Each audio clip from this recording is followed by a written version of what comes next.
यास्मीन जी, यास्मीन फारूकी, मैं वापस समझ दूंगी विवेक जी। यास्मीन फारूकी, आप हाथ उठा रही थी, आप अपना कमेंट रखना चाह रही थी, आप अपनी बात रख सकती हैं। मैं क्योंकि जल्दी है अदिति, प्लीज, क्योंकि मुझे जाना है, जरूरी काम है। मैं सिर्फ 3 बातों के आपको जवाब देना चाहती हूँ। तुली साहब ने अभी बहुत मुझे एक तरह से मिक्स किया है कि एसडीपीआई और पीएफआई एक है तो ये तो बोलेंगी, ये अच्छा नहीं लगा मुझे, तंजिया सी बात लगी। अच्छे समझदार आदमी है, इस तरह की बात अच्छी नहीं लगती।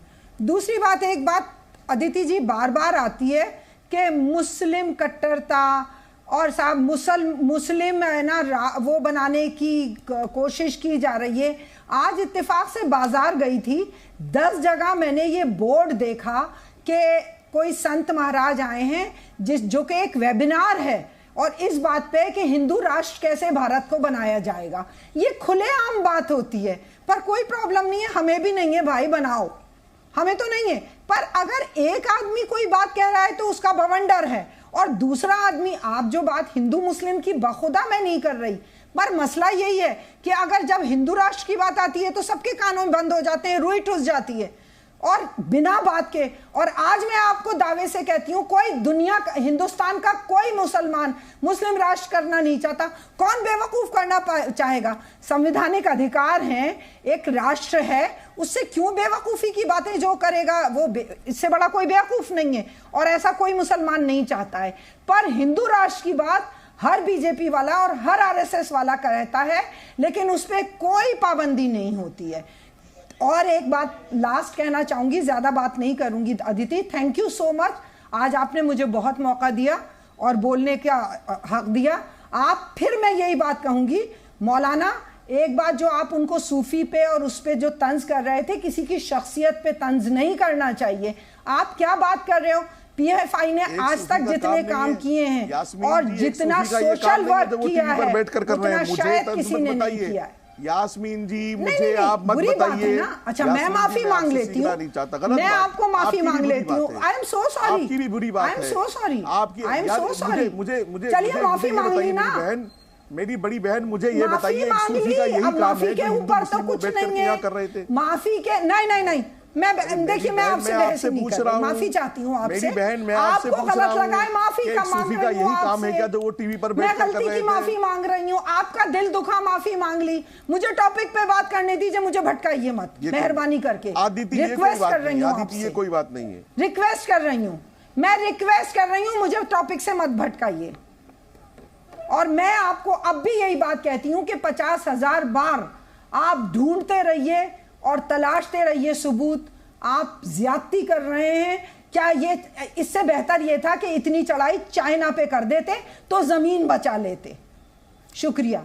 मुझे दूसरे चैनल पे जाना है। आप चाइना पर चली गई, जाने से पहले जवाब देना इनको। चाइना पर चढ़ाई चाइना पर एक्सपेंशन और एनआई के रेड्स, मैम आप आउट ऑफ सिलेबस बात होगी। अगर अदिति त्यागी इस देश की फौज को ये बताए कि कहाँ चढ़ाई करनी है, कहाँ एक्शन लेना है।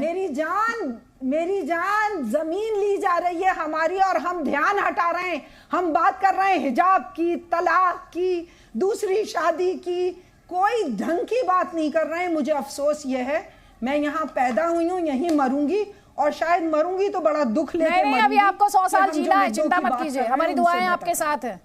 अभी तो आपकी 100 बरस की जिंदगी बाकी है, देश को आपको सुपर पावर बनते हुए देखना है, मुझे पूरा यकीन है। Thank you so much Aditi. Thank you ma'am. लेकिन कुल मिलाकर आउट ऑफ सिलेबस बात हम में से किसी को नहीं करनी चाहिए। कब चढ़ाई करनी है, किस देश से क्या रिश्ते बनाने हैं, किससे बात करनी है, किससे कैसे डील करना है, उस काम के लिए एमईए बैठी है, उस काम के लिए डिफेंस फोर्सेस बैठे हैं, डिफेंस मिनिस्ट्री बैठी है।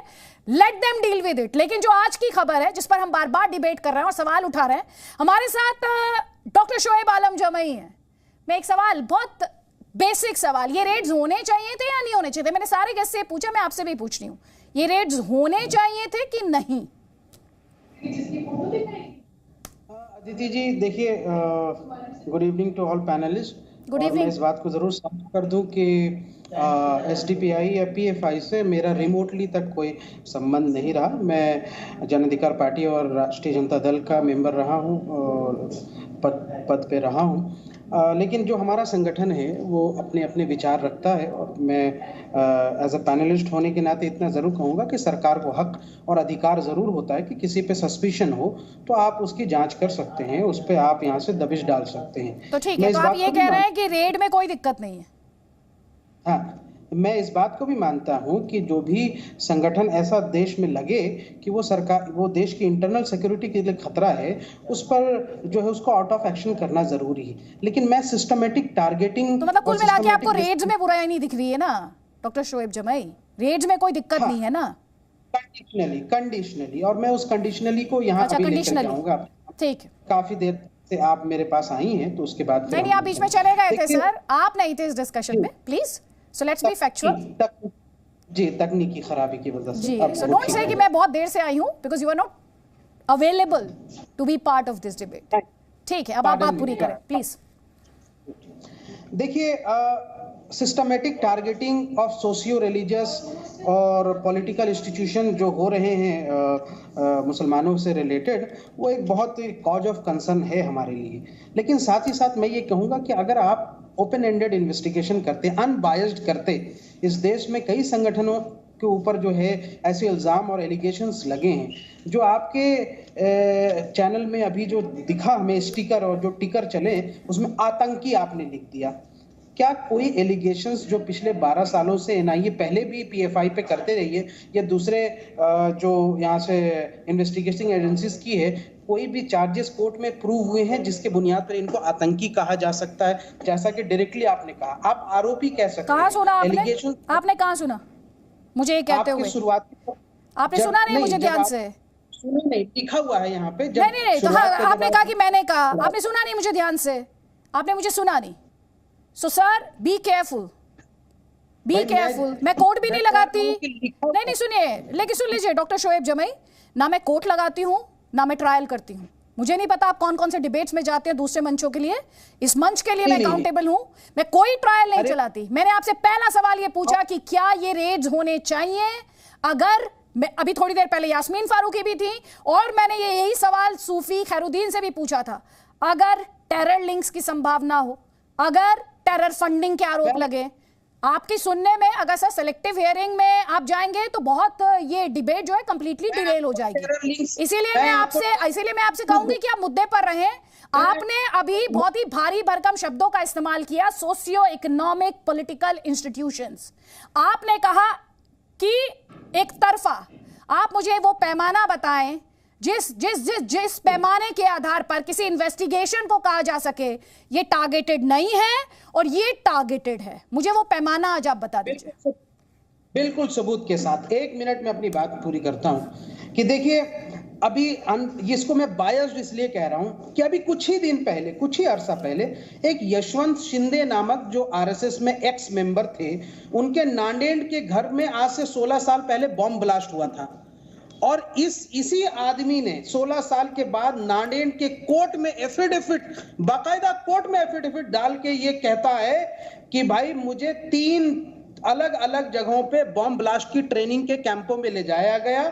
उसमें आरएसएस और वीएचपी के वर्कर मौजूद थे और उन्होंने एक जगह का नाम लिया कि ये जो है महाराष्ट्र के अलग अलग हिस्सों में हो रहा था। और ये वो दौर था जो 2004 का लोकसभा से जस्ट पहले ये शुरू हुआ था। अब आप देखिए उसके बाद क्या होता है, मालेगांव बम ब्लास्ट होते हैं, अजमेर शरीफ मक्का मस्जिद बम ब्लास्ट होता है। उसी दौरान हेमंत करकरे हमारे जो यहाँ से शहीद हुए, उसने एनआईए और एसटीएफ की जांच में ये पकड़ा गया कि मालेगांव बम ब्लास्ट। अब आप बताइए, जो कुछ भी एलिगेशन बम ब्लास्ट के लगे, और हम आज एलिगेशंस लगा रहे हैं कि 2004 के बाद जितने बम ब्लास्ट इस देश में हुए हैं उसके पुख्ते सबूत के तहत खुद आरएसएस का वर्कर कोर्ट में एफिडेविट देके कह रहा है कि इसमें आरएसएस और वीएचपी का हाथ है। कोई इधर उधर की बातें नहीं है। जवाब लीजिए, पहले आप जवाब ले लीजिए, पहले इस पे जवाब लीजिए। आप पहले राजीव तुली का इस पर जवाब लीजिएगा, राजीव तुली का जवाब लीजिए आप इस पर, फिर मेरे पास आपके लिए एक फॉलो अप क्वेश्चन है, उसका जवाब दीजिएगा। एक सेकंड कंप्लीट कर दूं कि इतनी बड़ी घटना इस देश में हुई, इतना बड़ा organization, RSS is the biggest organization in India, internationally भी पहचान है, उस पर एफिडेविट डाल के इतना बड़ा एलिगेशंस लगता है। क्या मीडिया चैनलों में हमने कोई इतना हंगामा और इतना जोश और खरोश के साथ डिबेट होते हुए सुना है? इतना बड़ा एलिगेशंस और आप ऐसे बच के निकल जाएंगे साइड से, और आप यहां से व्हाट अबाउटरी करेंगे इधर उधर के। है।